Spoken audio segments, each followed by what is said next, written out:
Hello, this is Reverend Barbara Kawa coming to you from the homestead.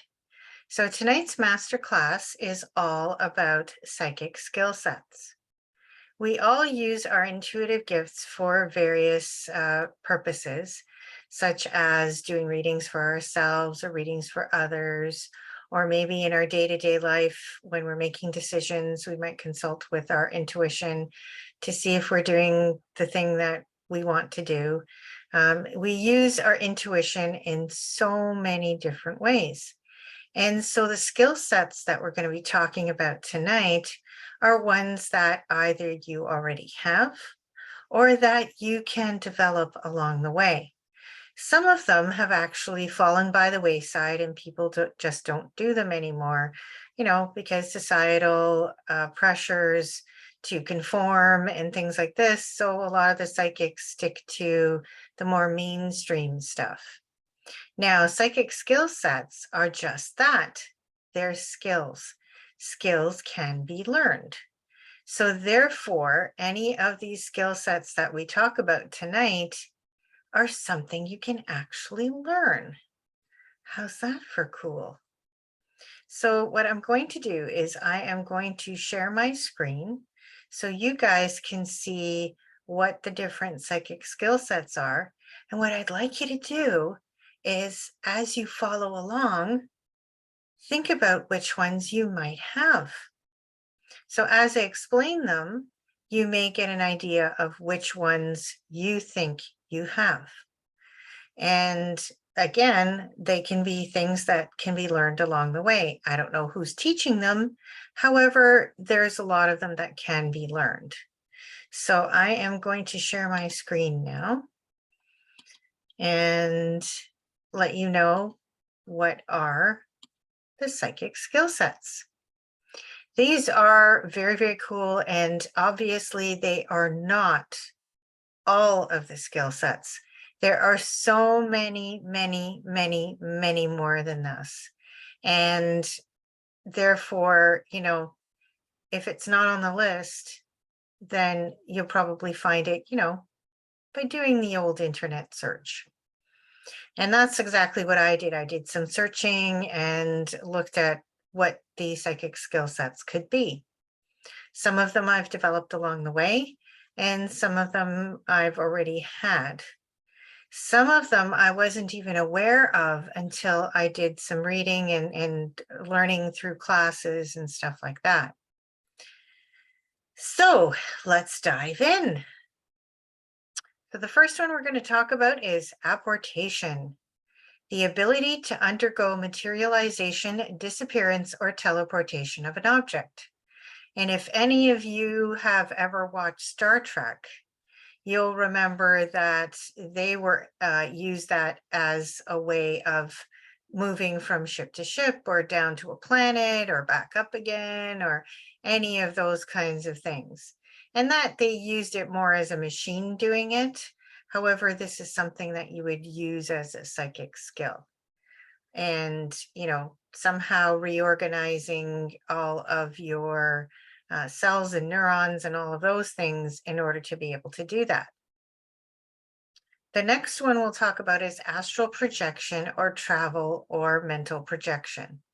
The ability to voluntarily project the astral body, our consciousness, being associated with out of the body experience, in which the astral body is felt to temporarily separate from the physical body. A lot of people actually do experience this. If you've ever woken up in the morning and felt like you're kind of disoriented, or maybe you've awakened and you feel like you're really heavy and can't move, these are ways that you might know that you are astrally projecting, because your soul, or as they talk about it, our consciousness or the astral body is temporarily separate from the physical body. So it is said that when that happens, then the reason you're so heavy is that you're not fully back into your body, or when you kind of feel out of sorts or the limbs are too heavy or something, it's because you're not quite in your body the way you need to be. And that's not to say that that's a scary thing. It's just when you're aware of it, then you can, shift yourself and get yourself back into your body. It can be a little scary when that happens. However, once you realize that, oh, wait a minute, I have been astral traveling. Okay. Sometimes just falling asleep and waking up again and you're fine. So it's not like it's a permanent thing or anything like this.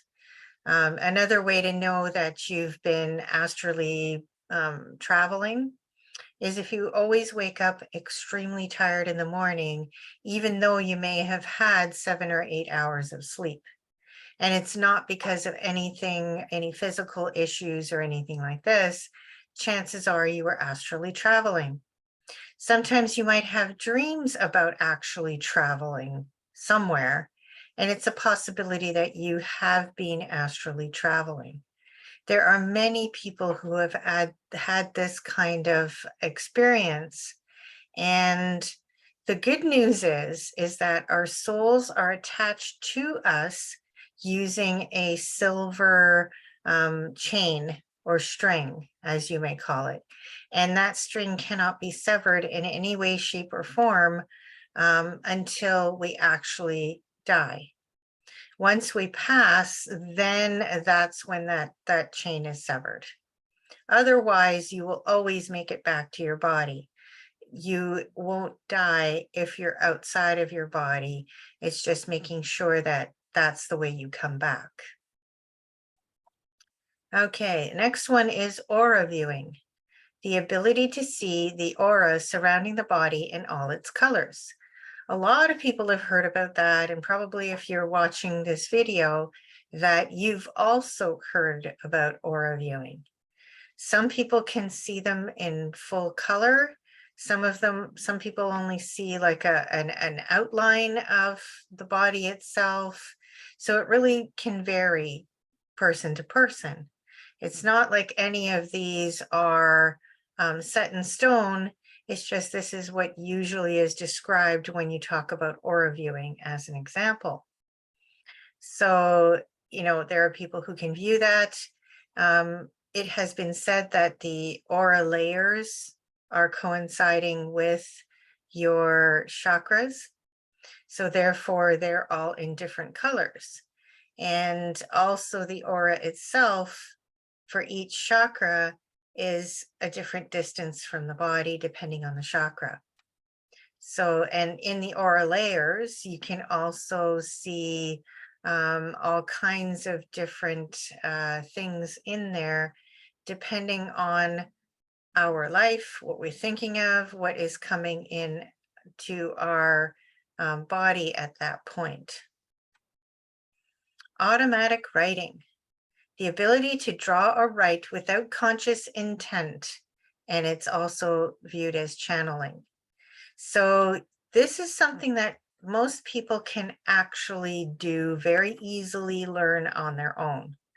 And what that means is that to do automatic writing, it is recommended that you have some sort of protection around you or around the room you're in. Also, with automatic writing, what you do is you get yourself grounded in a meditative state, and instead of just sitting there and waiting for something to happen, start writing something. Even if it's something like, I'm not sure why I'm doing this, I've never done this before. As long as you start writing, then the channeling starts to happen. People do this even with typing. They go into a trance or like that, and they start to draw or to write. So they're not thinking about what they're drawing or writing, they're just going ahead and doing it. And they most times will not even know what they wrote. And then when they look back at what they wrote, they're not even sure who wrote it because it doesn't always sound like them. So it's something that with intention, you can actually do quite easily. The next one is bilocation or multi-location. is an ability wherein individual objects located or appears to be located in two distinct places at the same time. So it's the actual, like, you can see that the person looks like they're in two places at the same time. I have experienced in the readings that I've done a form of bilocation with regards to the client's loved one. So it could be the client's, their spouse or their parent or their child. What will happen is in the reading is that as I'm speaking to the client, I will notice, in particular way with regards to the client, that their loved one that is living, not a deceased one, but a living loved one, will be in the room with us. I tend to get them as they are in spirit, so that's why I say it's their soul. So they're actually here, and yes, I can converse with them, through my psychic skills to be able to understand what's going on. So that's one part of bilocation. Here, I think they're talking more about it physically being in two places at the same time. I have not experienced that. However, it is possible. And the next one is divination, the ability to gain insight into a situation using different tools. So what they're talking about is things like using cards, using tea leaves, using any type of dice or runes, or, I mean, you can go on and on and on. There's so many different ways. Pendulum is a way that they call it divination. And so it's folks who like to use specific tools to get the answers that they need for themselves or for their clients. And we're very, very familiar with those because they're all around us now. And so that's what divination is. And it's gaining the insight so that you can answer the questions or receive information on the behalf of yourself or your client. And the next one we're talking about is dowsing. So dowsing is the ability to locate water, sometimes using a tool called a dowsing rod. A dowsing rod looks like a letter Y, a capital letter Y.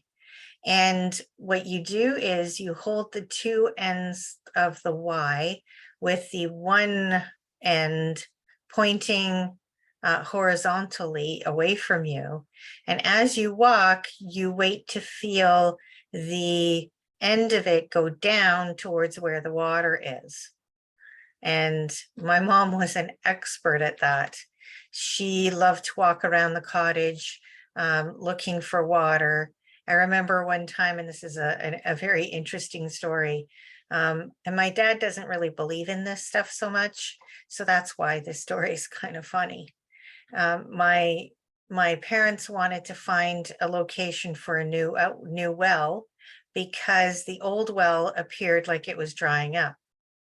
So he's like trying to figure out from the map where the water could be so that he could drill down and figure out, where they can set the well. And here's my mom taking the dowsing rod and walking around the property, watching as it goes down, pointing towards the ground, and then back up and walk over it again just to watch as it dipped down. And she'd be walking in different locations, and where it dipped really, really hard and fast, that's where she knew this one spot was where the well was supposed to go. Well, my parents argued about it. He's like, no, I don't think there's water there. And she's like, yes, there is water there, just drill. And he's like, no, I don't think there's water there. And then she's like, yes, there is, drill. And so finally, after arguing for a while, and it seems like forever when you're a child, and after, him drilling down, and he's like, no, I don't think there's any water here. I've already gone down, I forget how many feet, 30 feet, something like that. And he's like, I don't think there is. Keep drilling. She kept telling him, keep drilling. Finally, he's like, I don't think there's anything. What happens? Water starts gushing up. And gushing up, not just a trickle or here's a little water. No, it was gushing. Oh, he wasn't very happy about that. And yet he was happy about it because there was water. However, and my mom's the kind of person who doesn't really gloat openly. However, she was extremely pleased that it actually worked. And here we were as little kids, going, all right, that's cool. And off you go. So it's pretty cool when you can see that kind of thing happening in real life, that these skills can happen. And see, that skill required that she just believed that it was possible for her to use that dowsing rod and find the water. She knew that it would happen, and it did. So sometimes the belief in it also helps for the skill to work. The next one we're talking about is dream walking. Now, this could be a dangerous thing if you don't know what you're doing. That's why it says here, being present in someone else's dream requires training because people can get lost in the other dream. And you know this because dreams can sometimes seem so real that you think it is real until, of course, you wake up. And and you feel physical sensations such as being too cold or needing to go to the bathroom, and then you realize it was a dream. However, in the case of dream walking, because you're actually present in someone else's dream, then you may not realize what's going on with your own body. That's why you need training. It's safety first for any type of skill that isn't obvious, like dowsing. Please, safety first. And the next one is empathy. It's the ability to share another person's feelings and emotions as if they were your own, or the ability to feel another's illnesses right inside your own body. Many, many, many people are empaths and may not realize it because they think everybody has the skill of empathy, which is not true. Some people do and some don't. It is a skill that can have many gradients. So it's not like you're full-on empath, feeling everything and anything. It can be in degrees based on how you use it and what you're willing to accept with regards to it. So if you've ever walked into a room and you know what it feels like in the room, are people happy? And it's without even looking at their faces. Are they happy? Are they sad? What's going on? That kind of thing. Then you are an empath. If you can, when you're speaking with someone, feel what they're feeling inside your own body, even though those feelings aren't yours. Sometimes it's very difficult to understand which feelings are yours and which feelings are someone else's. The way that I actually do it before I enter a room or before I do any kind of reading or working with clients with breakthroughs or something like that, is that I check in with myself first. So I will check in with my body first. So as an example, where are my aches and pains? Am I feeling tired? Am I feeling wired? Am I cold? Am I hot? Do I have anything that I need to make note of? Do I have a headache? Any of those kinds of things I check. I also check how I'm feeling. Happy, sad, upset, angry, whatever it might be, I make note. I make note of what my mental state is. Is my mental state scattered all over the place? Am I focused? All of that kind of thing. So I check myself first so that I know where I'm at. When I go into a situation or have a client in front of me anything else outside of that is not mine. And that makes it so much easier because then I'm not taking on other people's stuff or thinking it's mine and trying to work through it without, knowing what's mine and what's theirs.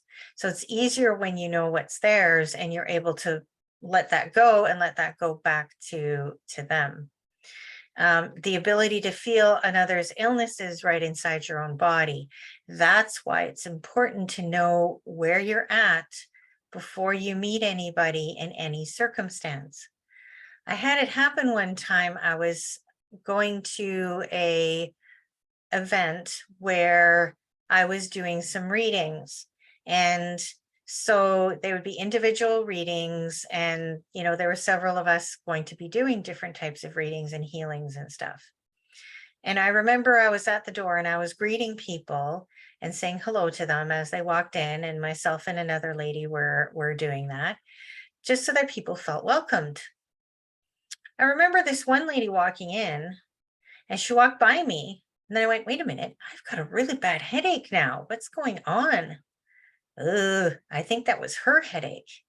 And the lady that was with me, she was also doing the readings, and she goes, yep, she's definitely got a headache, and I think she's going to be one of yours. Lo and behold, she came in front of me to have the reading. Now, when I first felt the headache, and I recognized immediately it wasn't mine, because first, it came on unexpectedly, just all of a sudden it's there. And secondly, I asked my angels, specifically Archangel Michael, I said, look, I know that she's got a headache. Can you please take it away from me now? I don't need this right now. And the headache disappeared. It helped me in the sense that when she was in front of me and I was reading for her, that I was able to then say, hey, so you've got a headache, don't you? And she's looking at me kind of shocked, like, how did you know I had a headache? And then we went on with the rest of the reading. I've had that happen with when I was doing readings. I had my right knee was sore, and it wasn't sore before my client came in. And that's how I differentiate between the two. Some people will feel that and some people will not. The first and foremost, make sure that you know you before you do it. Before you go to work, check with yourself, see where you're at so that when you walk into work, you know what's yours and what's theirs, and send their stuff back to them. I usually say, send all of these awarenesses to the person that it belongs to. You can also ask Archangel Michael to take it away from you so that you don't feel it anymore. Because if you don't need to, then you don't need to. So the next one, we talk about healing, a form of complementary and alternative medicine based on the belief that a vital energy flows through the human body. The goal of energy healing is to balance the energy flow in the patient. It is used to reduce stress and anxiety and promote well-being. We know that healing has a huge umbrella over many different types and ways of healing. People can just sometimes just talk to other people. So when you listen to someone when they are in some sort of pain or confusion or anything like this, that can be healing just as well, because you're allowing them to speak what they need out loud, and sometimes they come up with their own solutions. Healing can happen in so many different ways. Some people do hands-on healing. Some people actually do things like Reiki, or there's magnified healing, or any of those kind of ones where you can actually hands-on and or do it through sending it to them. And so that's another way of healing. Readings are also considered healing because you're assisting the client in getting the information that they need to be able to move forward or relieve something or something like that, which is very helpful. So healing has a huge, huge umbrella. And therefore, I mean, even foods are healing, or we've heard of the all kinds of different types of medicines, flour, the Bach flour remedies. Like there's so many different things. And so that's what it is.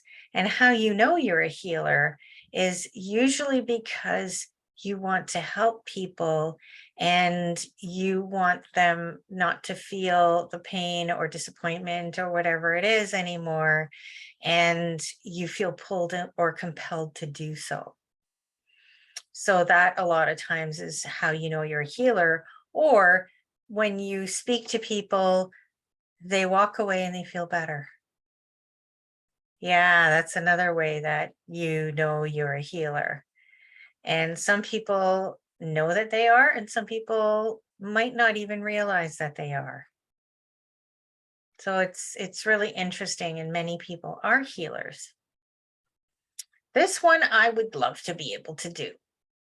Levitation or transvection, the ability to float or fly by mystical means. I've always wanted to fly or float or do something like that. It'd be so much fun, I would think. Unfortunately, I haven't learned that skill yet. When I do, I will let you know and I can teach you too, if it's something that you'd like to do. The next one is medical intuition, the ability to see inside the body and understand how the condition came about, whether it is a physical, emotional, spiritual, or mental condition. And what should be added on here as is knowing from the higher self of the client what it is they need to do in order to relieve the condition. And that could be anything from physical things such as taking different types of remedies and things like this, homeopathy, all the way to what types of exercises, what types of foods to eat, and also talking about mental conditions.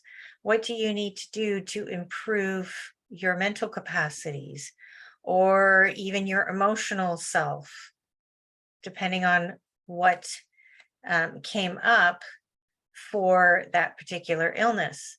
Because illnesses generally start from our own thought processes, and it's something that is from our unconscious. So we're not even consciously aware that we're doing it.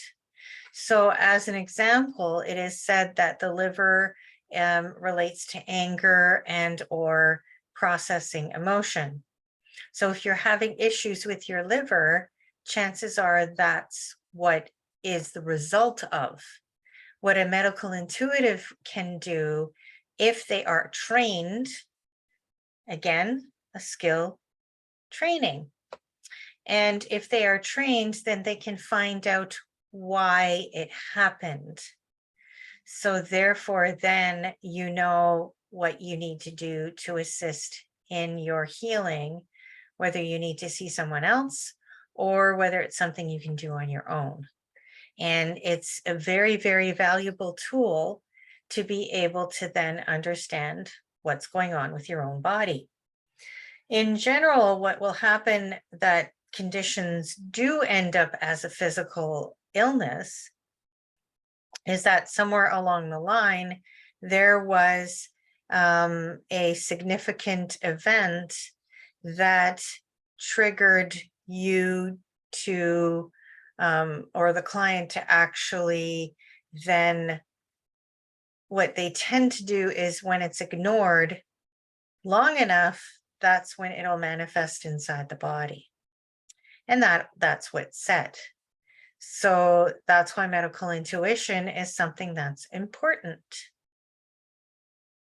The next one, mediumship, the ability to communicate with deceased loved ones or deceased pets. Many, many, many people have this gift and ability. And recognizing when you can effectively communicate with deceased loved ones or pets, or when it's a gift where you might need more training, or maybe it's just not your thing. So as an example, mediumship is not my thing. It's not something that comes to me naturally or easily. I do have deceased loved ones sometimes and pets come into a reading. However, I don't read them the same as a medium would. A medium is able to actually communicate with them back and forth, can understand why they passed, and what kinds of things they want to tell the person who's in front of the medium, and be able to do that back and forth. They can also call somebody in that the client wants to see or talk to, and that's not my forte. And it's okay, because it's not something that I enjoy doing. I would rather speak to live clients in front of me and to my spiritual team. And it's not to say that I won't talk to them. It's just not my number one thing, and that's okay. The next one we're talking about is precognition or premonition. Again, a lot of people have this, and it's the ability to perceive future events. You can have precognition or premonition through dreams. You can also have it happen anytime during the day. It can come in as a vision or a feeling, or maybe you just know that something's going to be happening in the future. And the future event can be within a few seconds, or it can be within a few days, within a few years, any of that kind of thing. Sometimes it can be hard to decipher the premonition, and sometimes they're very clear. Some people have premonitions of world events, and some people it's just about their own life or their loved ones' lives. So this is something that, some people have it and some people don't. And it's fascinating and interesting. I actually had this gift in a very specific way when I was much younger, where what would happen is that a few seconds, yes, a few seconds before something was going to happen, I would get the premonition as a vision in my head, and, then the event would happen. And it got annoying after a while, for the simple fact that there was nothing I could do if it only came to me a few seconds before it happened. So therefore, I was like, all right. I said to my spiritual team, I said, look, this is not helping me. Either we do it in such a way where I know well in advance that I can, be prepared or possibly do something about the event, or please take this gift away, because it's not doing me any good if I only get the premonition a few seconds before and there it happens. It doesn't serve a purpose except maybe preparing me if something's going to be shocking. So yes, you can ask for a gift to be taken away or possibly changed into something else. However, it does have some caveat with it, where that gift may be so entrained and entrenched in you and you're meant to use it that they may not even take it away. So just realize that. Psychic surgery, the ability to remove disease or disorder within or over the body tissue via an energetic incision that heals immediately afterwards. I have not actually experienced this, although I've heard of it. I've had it happen to me in a dream, which this dream happened over several nights, where I was the patient. And it was like being in a psychic hospital. And there is, on the other side, there is a psychic hospital. So chances are I was there. However, I have not heard of anybody who does that. That doesn't mean they're not out there. They may not call themselves a psychic surgeon, because that kind of makes you kind of wonder. So, that's what that is. And it's not to say that I might not develop the skill. You never know. This one I really, really want to be able to do. Psychokinesis or telekinesis, the ability to manipulate objects with one's mind. If you've ever heard of people bending spoons, that's how you can manipulate objects with your mind. And it's actually something that's fairly easy to learn. It's just being able to focus in such a way that you can change the molecules in the spoon to get it to bend. I haven't learned that yet, although that's something I would really like to understand. Okay, psychometry or psychoscopy, the ability to obtain information about a person or an object by touch. And so you've seen people, they touch something and then all of a sudden they get all this information about the person who, like, maybe wearing a ring or a scarf or something like that. And so you can hold an object of someone's and get information about them from that. And it's actually interesting. I did not know I had this gift until I went to another psychic medium was having a workshop, and he had us swap personal objects. And I remember holding the object in my hand, and I was able to tell the gentleman whose loved one was associated with it a lot of information about the loved one. And that's something that's really, really cool as well. I don't know if it falls under this particular heading. However, there's the ability to actually read pictures. So being able to look at someone's picture and get information from the picture. I'm sure there's a name for it. However, I don't have it here. And so, that's something that I've been able to do. So people will come to me in a reading and they'll show me a picture of somebody and I can tell them information about that person. It's actually a very cool gift and a lot of fun. The next one is pyrokinesis, the ability to control flames, fire, or heat using one's mind. Yes, you can learn how to do that. And usually you'd start with a candle because it's controlled. You want to make sure that if you're going to be doing any of that kind of practice, it's probably a good idea to have someone train you, because you wouldn't want to set your house on fire. Now, some people naturally come across this gift when, say, example, they are putting a fire, a fire, campfire, something like that.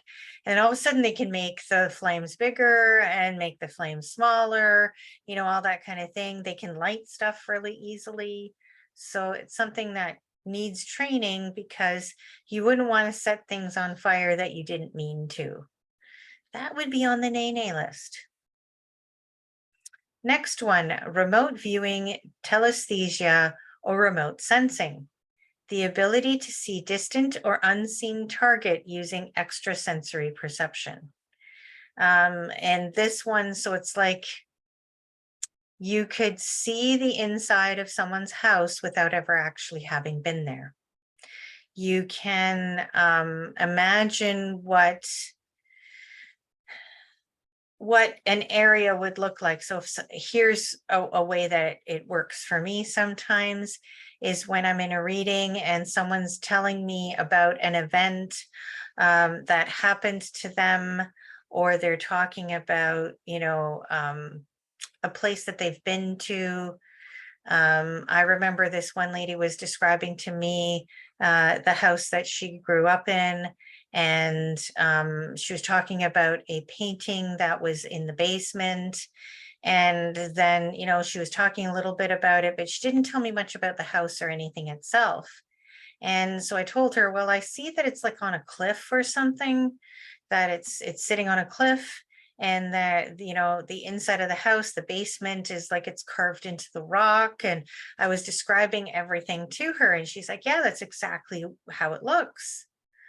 And so that's what you mean by remote viewing. It's when it's something that's in the present that you can actually go and see without being there physically or seeing pictures of it. So it's actually a pretty cool thing to be able to do. And a lot of these things I happened upon accidentally, and I didn't realize I had the gifts. And that's usually for most people.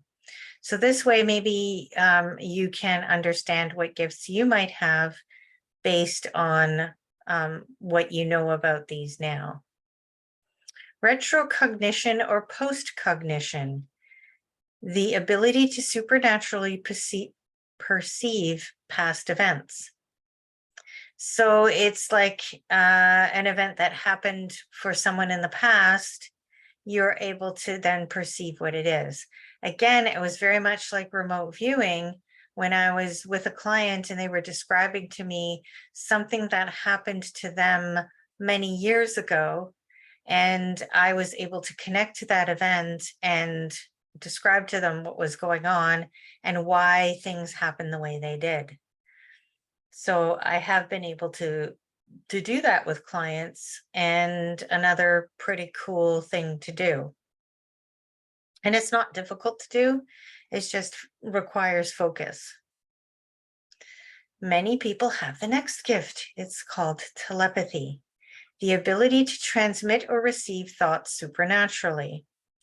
So it's like, you know what somebody's going to say sometimes before they say it.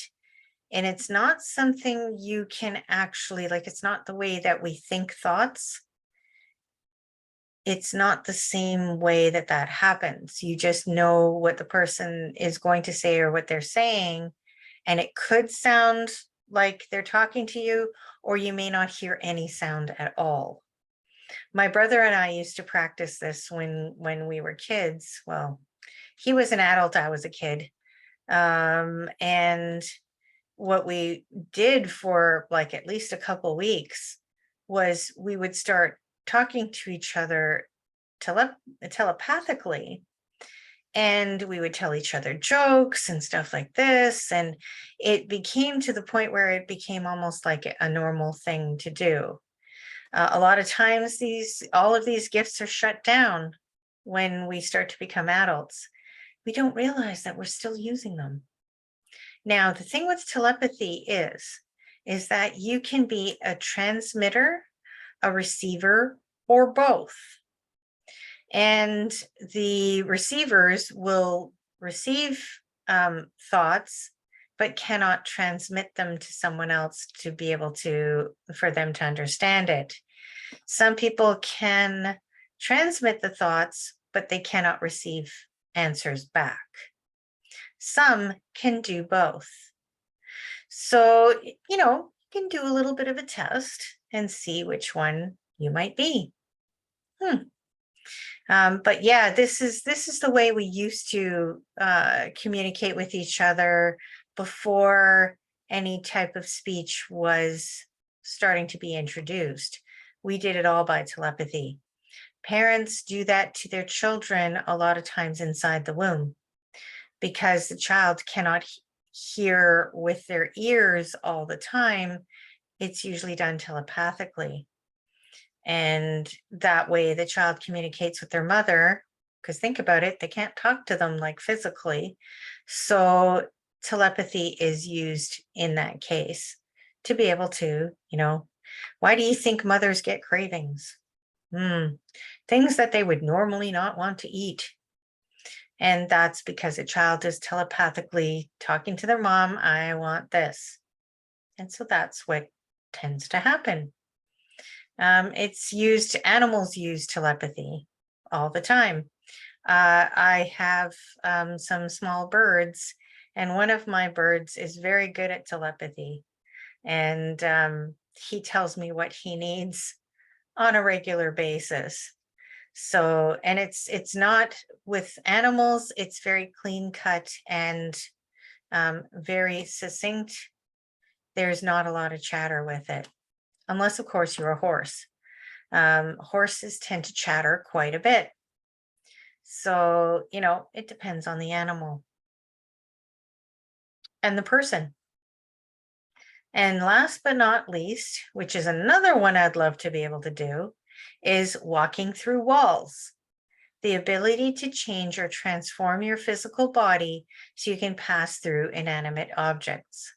Now, wouldn't that be freaking cool? You wouldn't have to go through doorways or anything like this. The only problem that might have is that some people may not have boundaries and would love to enter your house without you knowing. So there's some safety things having to happen there. However, I think it would be pretty cool to be able to do that, just for fun. What a way to enter your party, your birthday party. Walk through a wall. That'll sure turn heads, wouldn't it? So these are some of the different ways that you can use your psychic gifts. And there's many, many, many, many, many ways you can use your psychic gifts. And you can look a lot of them up online and find a way to learn how to do them, if that's something you want to do. So how many of them did you have? How many of them would you like to have? And, it'd be pretty cool to be able to have all these different types of gifts and be able to use them in some way, shape, or form to help each other or help yourself. So I wanted to thank you for joining me tonight and learning about psychic skill sets. I hope that it has been informative for you. And if you would like to drop me a line, say hello, or even ask me some questions, please contact me at www.barbarakawa.com. Thank you so much, and we'll see you again soon.